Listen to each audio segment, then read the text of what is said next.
Good morning. My name is Jennifer Jordan, and I'm State Senator from District 6, and this is Representative David Dreyer. From House District 59. And in terms of Representative Dreyer's district, his district is encompassed totally in Fulton County, and then at least half of mine, if not 60%, is in Fulton County. And so what we're here today is to talk about the eligibility of the members on the Board of Assessors for Fulton County. As everyone knows, we've been dealing with a significant problem in Fulton County. During the legislative session, we've really tried to put a Band-Aid on a flawed appraisal service, basically by just trying to give homestead exemptions to folks who are facing significant increases in taxes, in their property taxes. But the problem is we shouldn't be seeing these significant increases. And so Representative Dreyer and I decided that we needed to see what really was going on with the system. We started an investigation after the session to determine if, in fact, the members of the Board of Assessors were eligible. It seems like a pretty basic thing, and so you start with state statute that sets the bare minimum requirements in terms of what a member of the Board of Assessors should have in terms of being able to serve. And really, it just comes down to about 40 hours of some kind of appraisal course that they can take even after they're appointed. And so there's no question that the 5-member board here has completed that 40-hour appraisal course. But because of the size and the complexity of Fulton County, obviously we want more of our tax assessors. We want more of the people that serve. We're the largest county, we're the most diverse county, and frankly, we have the largest tax base and the largest tax digest. And with that, you have to have folks who really are kind of have the capacity, the ability, the eligibility to really be able to do the job. And I think what we've been dealing with for at least a decade is a problem specifically with Fulton County, with kind of the inner workings of the office and the appraisal process. And we're starting to see changes. We've seen the chief appraiser changed out, and I think that we're on a good path. But unfortunately, the people that are hurt or the people that are having to deal with it right now are our constituents, are the folks that live in Fulton County. And specifically, I've gotten calls from people and emails where their appraisals have gone up 120%. 120%. That is completely uncalled for.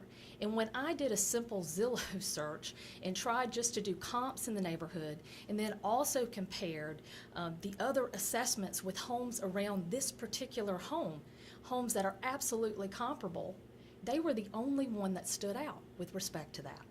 Now, is Fulton County, is the tax assessor going to deal with that? Yeah, we'll deal with it and we'll get to the bottom of it.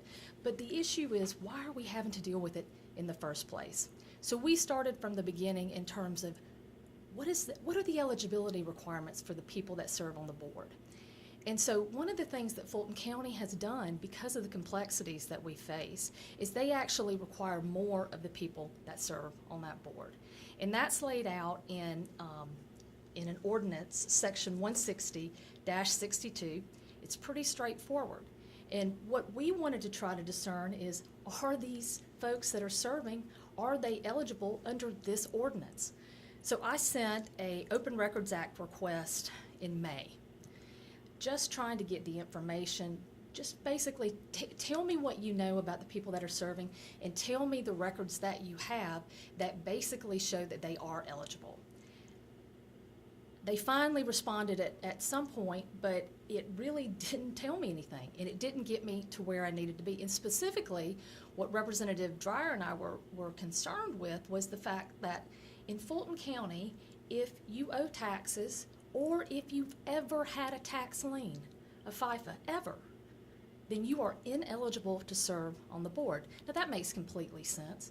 I mean, if you're the person in charge of the tax process, if you're the person charged with that, then absolutely, in terms of legitimacy and people having respect for the process, the people in charge of it shouldn't be people that are delinquent in paying their taxes or have had liens filed against their property. And so we started doing just some basic public searches. We're both lawyers, so it's something we know how to do. And almost immediately, at least 3 of the 5 members of the board seemingly had tax liens against them, and some multiple. Now, the question is, we know at least one of these folks that in fact is them, but one of the things you have to be concerned about is, are the people on the tax liens, in fact, the people that are serving? And so that was why it was important for us to reach out to the Fulton County Commission, specifically Chairman Pitts, and ask him to look into this, to investigate this.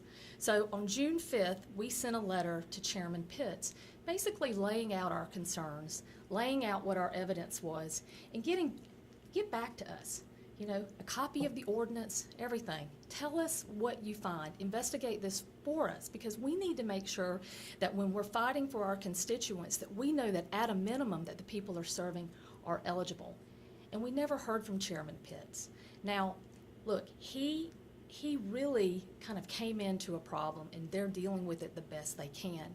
But in order for us to go forward and for people to really think that the system is going to work from now on, at a minimum, the people that are serving need to be complying with the law and with the ordinance of Fulton County. And so that's why we're here today. We really want the Fulton County Commission to answer our questions in terms of, are the people that are currently serving on the Board of Assessors eligible to serve per Fulton County ordinance that was passed in 2006? And if they're not, then we want them to be immediately removed and replaced with people that are eligible. It is too important to where we are in Fulton County and to the tax appraisal process, not to do that. My concerns are going forward that if I'm a taxpayer who's represented by a lawyer and I find out that half the board isn't even eligible to serve, I'm going to say that it's illegitimate, that the appraisal in and of itself or the assessment is illegitimate to try to get around it. We cannot have that in this county.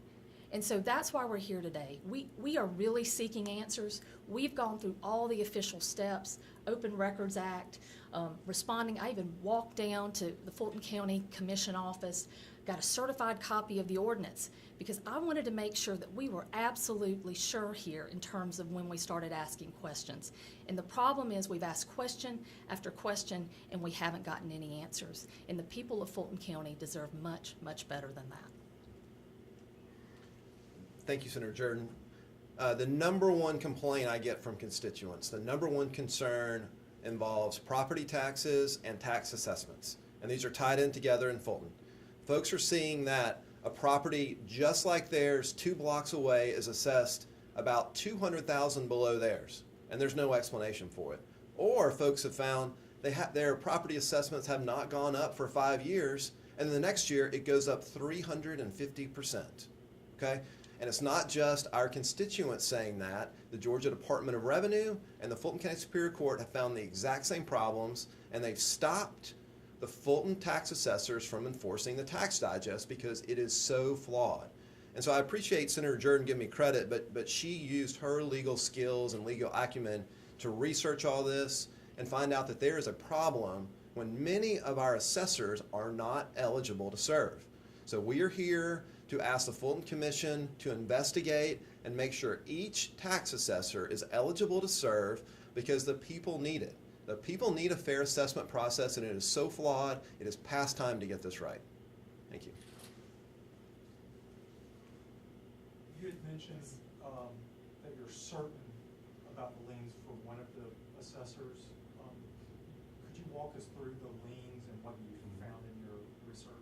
So with liens or FIFAs, they're a matter of public record, and they're filed with Fulton County Superior Court. So you can actually do a search for them, the public can, and you can pull up names. Now, unfortunately, when you have a name like Jennifer Jordan, it can be a little generic, and so you want to be concerned that whenever you're doing this, that it is in fact the person with the lien, right? So one of the tax assessors that I know has liens, I know this because there's actually an interview with him on the internet where he says, I have tax liens. So I didn't have an issue there in determining whether or not this was in fact this gentleman. Now there were a couple of others that came up in my search that you know, it's pretty problematic. I mean, one person's name drew up over 90 FIFAs or tax liens. The idea that somebody could have that many tax liens or that many FIFAs and it went unnoticed or was ignored is a little outrageous. And so, you know, at a minimum, you know, if we're going to go forward in Fulton County and we're going to make this process better and we're going to make it right so that people can trust the process, we have to make sure that at a minimum the ordinance is being followed and that the tax man or the tax woman doesn't have tax liens themselves. Was the 90 the most egregious of your findings? Yeah, it really was. I mean, the idea that somebody has 90 tax liens, possibly. Now, some of those come from not paying your water bills, City of Atlanta files liens, all that. Some of them were actually from not paying property taxes appropriately. And then some of them for state income taxes. So at the end of the day, you know, we all get in trouble sometimes. I mean, I know lots of great people who have had issues. That's not at issue here. This really goes to the integrity of the people who are serving and who are running this process. And because we've had so many problems, you know, it is more important than ever to make sure that the folks that are actually making the rules, enforcing the rules, have actually followed the rules. And are you comfortable investigating board members? Would you be comfortable if people started investigating you? So the deal is, it's just a public search. And in fact, I did a search on myself. Like I said, Jennifer Jordan it's pronounced Jordan, but when you do the search, that's not what you do, is it's a generic name. And 3, different tax liens came up. Now, 2 of them were Jennifer R. I knew I wasn't that, or Jennifer W., but there was just one Jennifer Jordan. So I pulled it up, and look, I will tell you that it's one of those things where it was in 2004, it's when I lived in Atlanta. So somebody could say, that's Jennifer Jordan, that's me, but it's not, because I never lived at this address, and I know it's not me. That's why we're trying to be very careful here. That's why we asked the commission to do the investigation for us. All we did was something that people can do on a computer using Google. And so if I can do it, then anybody else in the public can do it, and they need to have trust in the process. And if they see somebody with 90+ tax liens, they're not going to trust their assessment. And these assessors, by ordinance or by regulation, are required to file an affidavit within 48 hours of being appointed? Nominated and or appointed to the board. And you've asked for those affidavits showing that you don't have liens? Right, and so that was the first thing I asked for in the Open Records Act request, because I thought, well, we can take care of this pretty quickly. This is, we can see exactly what's going on here. And when I asked for the affidavits, I basically got a blank stare. I even went down there and specifically talked to the folks, hand wrote out a request and say, pursuant to this ordinance, this affidavit. And the response was, we don't know what you're talking about. They don't exist. And so at that point in time, it became clear that this wasn't going to be as simple as I thought it was going to be in terms of just verifying the eligibility for the tax assessors. Because that's what I was doing it initially because we were getting so many questions from our constituents. And when I'm sitting here representing to my constituents that they need to trust the process, I need to make sure that I give myself comfort that the people that are running the process are able to do it lawfully. And so that's what started this. And when I didn't get answers just to the basic things, when I asked for the affidavit that's required by law and nobody seems to understand what I'm talking about, at that point in time, we need to kind of put it up the chain, and that's when we reached out to Chairman Pitts. We have not heard from him. I am hopeful. I know that he came into this situation it was of someone else's making, and he's doing the best he can. But I think that this is the way we can press the restart button so people can start having trust in the system again. So you took steps. We didn't just show up on day one and here we are. You took steps to get to this point. Absolutely. I mean, we started really during the session because the question is there a problem at the state level, right, with the law that we need to look at to change? And what we realized was the only county that seemed to have this problem was Fulton. Cobb is okay, DeKalb is okay. And so then it's like, we don't think it's at this level, right? And so then when you start to drill down, you start to really understand what the issues are. Now, look, they are on the right track. I will tell you that the board is on the right, the appraisal process is, Fulton County. But that's why it's so important that if everything else is working and we're moving in the right direction, that we need to make sure that at least the people at the top are the people that need to be there. And from Open Records Act requests, from looking at the law, from doing property lien searches, from going down there and requesting certain things, you know, we've really tried to dot every I and cross every T, because this is serious business to people. Their homes are the most important thing that they have, and the idea that your home's gonna go up 120% and then you have to pay property taxes on that you can't afford, it's one of the most significant things that is happening in our county today. And so although it is generally a local issue, it became a state issue when it became such a huge problem that clearly nothing was being done about. So what's next? What's next is we're asking Chairman Pitts to do the investigation. We're asking the board to do the commission to do it. Look at the folks that have been, that are on there. This should be a real simple process. I'm asking the people that are tax assessors to come forward and say, you know what, Jen, it's like Jennifer Jordan. You know, you can do this search on my name and this comes up, but that's not me. And here's an affidavit to that, you know, per the ordinance. We just want people just to comply with the basics. And once they do that, we can kind of move forward. But at this point, because all the questions have gone unanswered, you know, at some point you have to say, all right, folks, what's going on here? And it may be innocent, it may not be, but we need answers. And if those answers don't come, what happens? Well, we'll see, right? I mean, the good thing about being a lawyer And a legislator. and a legislator is that we have a toolbox that a lot of folks don't have. We're able to do things that, you know, run-of-the-mill folks can't do, and that's what we're here to do. At the end of the day, we're supposed to use our skills to represent our constituents, and if it involves legal process in some way, then we'll do that. But we're gonna get answers, and at the end of the day, I think the people of Fulton County deserve that. What are some of the stories you've heard from your constituents? So there's one in particular where I was talking about the 120%. The gentleman emailed me and he was outraged.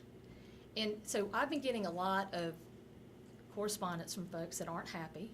And so one of the things that I do is I actually check the property record, the property tax bill. I look at it.